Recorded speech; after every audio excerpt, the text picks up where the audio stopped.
A stuck or welded relay on a control board can make the blower run non-stop by mechanically or electrically keeping the blower circuit closed, even when the thermostat is not calling for fan operation. A relay is an electromechanical switch on the control board that opens and closes a circuit when energized, and when its contacts weld together from arcing or overheating, the contact remains closed, so power stays supplied to the blower motor.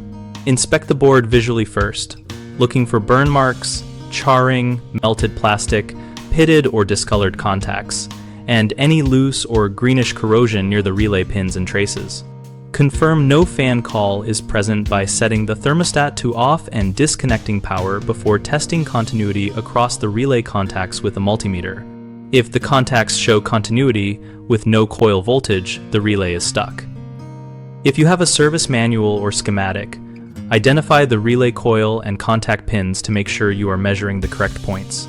If no schematic is available, trace the control board silk screen and follow the blower motor feed.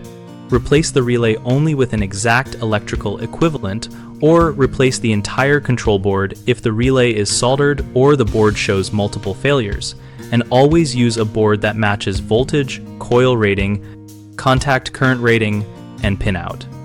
After replacement, restore power, and verify the blower only runs when a proper fan call or system demand is present, and monitor for overheating or repeated failures, which can indicate a higher system issue like a stuck motor bearing or shorted wiring.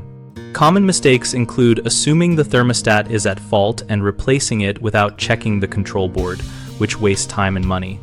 Quickly test for continuity and coil voltage to rule out the relay before swapping thermostats.